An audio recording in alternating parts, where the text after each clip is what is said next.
ಖಂಡಿತ ಸರ್, ನಾನು ಅವತ್ತು ಹೋಮ್ ಮಿನಿಸ್ಟರ್ ಆಗಿದ್ದೆ.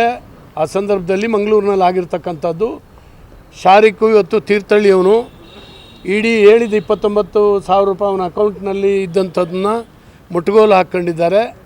ಇವನ್ನೆಲ್ಲ ನೋಡಿದಾಗ ಭಯಭೀತಿ ಆಗ್ತದೆ. ಧರ್ಮಸ್ಥಳ ಪ್ರಕರಣ ನಿಮ್ಮೆಲ್ಲರಿಗೂ ಕೂಡ ಗೊತ್ತಿದೆ.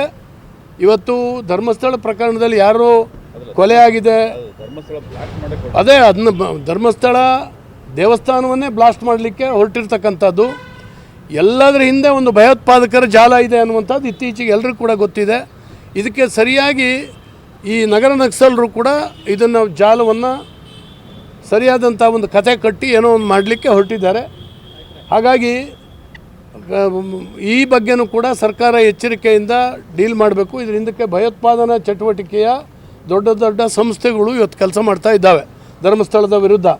ಧರ್ಮಸ್ಥಳ ಹಿಂದೂಗಳ ಒಂದು ಶ್ರದ್ಧಾ ಕೇಂದ್ರ ಮತ್ತು ಧರ್ಮಸ್ಥಳದ ಹೆಗಡೆಯವ್ರನ್ನ ಲಿಂಕ್ ಮಾಡುವಂಥ ಒಂದು ಪ್ರಯತ್ನ ನಡೀತಾ ಇದೆ. ಇದು ಖಂಡಿತವಾಗೂ ಖಂಡನಾರ್ಹ. ಇದು ಯಾಕಂದರೆ ವಿದೇಶಿ ಫಂಡಿಂಗ್ ಆಗ್ತಿದೆ ಅನ್ನುವಂಥ ಆರೋಪ ಕೇಳಿಬರ್ತದೆ. ಇದರ ಹಿಂದಕ್ಕೆ ಭಯೋತ್ಪಾದನಾ ಚಟುವಟಿಕೆ, ವಿದೇಶಿ ಫಂಡಿಂಗು. ನೀವು ಎಷ್ಟು ಜನ ಅಡ್ವೊಕೇಟ್ ಇದ್ದಾರೆ, ಅವ್ರಿಗೆ ಯಾರೆಲ್ಲ ಫೀಸ್ ಕೊಡ್ತಾ ಇದ್ದಾರೆ? 20-25 ಜನ ಅಡ್ವೊಕೇಟ್ ಕಾರ್ಯನಿರ್ವಹಿಸ್ತಾ ಇದ್ದಾರೆ. ಹಾಗಾಗಿ ಯಾರು ಫಂಡಿಂಗ್ ಮಾಡಿದ್ದಾರೆ? ಇದಕ್ಕೆ ಒಂದು ದೊಡ್ಡ ಜಾಲವೇ ಇದೆ. ಹಿಂದೂ ಶ್ರದ್ಧಾ ಕೇಂದ್ರಗಳ ಭಂಗ ಮಾಡಬೇಕು ಅನ್ನುವಂಥ ಒಂದು ಚಟುವಟಿಕೆ ಈ ದೇಶದಲ್ಲಿ ಏನು ನಡೀತಾ ಇದೆ, ಅದರ ಪ್ರಕಟೀಕರಣ ಇವತ್ತು ಧರ್ಮಸ್ಥಳದಲ್ಲಿ ಆಗ್ತಾಯಿದೆ. ಇದನ್ನು ನಾನು ಖಂಡಿಸ್ತೇನೆ. ಸರಿಯಾದಂಥ ತನಿಖೆ. ಯಾರು ಮುಸುಕುದಾರಿ ಬರ್ತಾ ಇದ್ದಾನಲ್ಲ, ಅವನ ಹಿನ್ನೆಲೆ ಏನು, ಅವನು ಯಾರು ಎತ್ಕೊಡ್ತಾ ಇದ್ದಾರೆ, ಅವನಿಗೆ ಫಂಡಿಂಗ್ ಯಾರು ಅವರವರಿಗೆ ಮಾಡ್ತಾ ಇದ್ದಾರೆ, ಇವೆಲ್ಲವೂ ಕೂಡ ಬರಬೇಕಾಗಿದೆ. ಅವರಿಗೆ ಯಾರ್ದೋ ಕೊಲೆ ಆಗಿದೆ ಅದನ್ನು ಭೇದಿಸಬೇಕು ಅನ್ನೋದಕ್ಕಿಂತ ಧರ್ಮಸ್ಥಳದ ಅಭಿವೃದ್ಧಿಯನ್ನು ಹಾಳು ಮಾಡಬೇಕು. ಧರ್ಮಸ್ಥಳ ಗ್ರಾಮ ಇದು ಹೆಗಡೆಯವರು ಯಾರು ವೀರೇಂದ್ರ ಹೆಗಡೆಯವರು ಇದ್ದಾರೆ, ಅವ್ರನ್ನ ಇದಕ್ಕೆ ಲಿಂಕ್ ಮಾಡಬೇಕು ಅನ್ನುವಂಥ ವ್ಯವಸ್ಥಿತವಾದಂಥ ಪಿತೂರಿ ಏನು ನಡೀತಾ ಇದೆ, ಇದು ನಡಿಬಾರ್ದು. ಇದ್ರ ಹಿಂದಕ್ಕೆ ಏನು ಜಾಲ ಇದೆ ಅದನ್ನು ಭೇದಿಸುವಂಥ ಪ್ರಯತ್ನ ಮಾಡಬೇಕು. ಅವ್ರು ಹೇಳಿದಂಥ ಅಧಿಕಾರಿಯನ್ನೇ ಹಾಕುವಂಥದ್ದು, ಅವ್ರು ಹೇಳಿದ ರೀತಿಯಲ್ಲಿ ನಡೆಯುವಂಥದ್ದು. ನಮಗೆ ಇತ್ತೀಚಿನ ದಿವಸದಲ್ಲಿ ಅದು ಫ್ರೀಯಾಗಿ ಎನ್ಕ್ವೈರಿ ನಡೆಯೋಕ್ಕೆ ಬಿಡಬೇಕಾಗಿತ್ತು. ಆದರೆ ಇವತ್ತು ಅದನ್ನು ನೋಡಿದ್ರೆ ಯಾರ್ದೋ ನಿರ್ದೇಶನ ಪ್ರಕಾರ ಎನ್ಕ್ವೈರಿ ನಡೀತಾ ಇದೆ ಅಂತೇಳಿ ಅನಿಸುತ್ತೆ.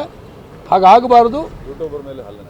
ಯೂಟ್ಯೂಬರ್ಗಳು ಕೂಡ ಮಾಡಬಾರ್ದು, ಮಾಡಿದ್ದಾರೆ. ಅಲ್ಲಿ ಸುಮ್ಮನೆ ಬಿಡಬೇಕಾಗಿತ್ತು. ಇವ್ರು ಬಂದ್ಕೊಂಡು ತಲೆಹರಟೆ ಮಾಡ್ತಾಯಿದ್ದಾರೆ. ಧರ್ಮಸ್ಥಳವನ್ನು ಅವಹೇಳನ ಮಾಡುವಂಥ ಏನು ಕೆಲಸ ನಡೀತಾ ಇದೆ, ಇದು ಕೂಡ ಅಲ್ಲಿ ಶಾಂತಭಂಗ ಆಗಲಿಕ್ಕೆ ಕಾರಣ ಆಗ್ತಾಯಿದೆ. ಮೊನ್ನೆ ಇದನ್ನು ನಮ್ಮ ಮೀಡಿಯಾ ಪರ್ಸನ್ ಮೇಲೂ ಕೂಡ, ಕ್ಯಾಮ್ರಾಮನ್ ಮೇಲೆ, ಇವ್ರ ಮೇಲೆ ಭಾಳ ದೊಡ್ಡ ಹಲ್ಲೆ ನಡೆದಿದೆ. ಇದನ್ನು ಕೂಡ ಎನ್ಕ್ವೈರಿ ಮಾಡಬೇಕು ಮತ್ತು ಕೇಸ್ ದಾಖಲಾತಿ ಮಾಡ್ಕೊಂಡು ಅಂಥ ಶಕ್ತಿಗಳು ಅಲ್ಲಿ ಹತ್ತಿರ ಬರೆದಿದ್ದ ಹಾಗೆ ನೋಡ್ಕೊಳ್ಬೇಕು. ಒಂದು ಸರಿಯಾದಂಥ ತನಿಖೆ ಬರಲಿ, ದೋಷಮುಕ್ತ ಆಗಲಿ ಅಂತೇಳಿ ನಾನು ಈ ಸಂದರ್ಭ ಇದನ್ನ ಹಗರಣ ಏನು ಮಾಡ್ತಾ ಇದ್ದಾರೆ ಇದರಿಂದ ಮುಕ್ತವಾಗಲಿ, ಅದರ ಅನುಮಾನವನ್ನು ಕೆರಳಿಸುವಂಥ ಏನು ಪ್ರಯತ್ನ ಮಾಡ್ತಾ ಇದ್ದಾರೆ ಅವ್ರಿಗೆ ಹಿನ್ನಡೆ ಆಗಲಿ ಅಂತ ನಾನು ಹಾರೈಸ್ತೇನೆ.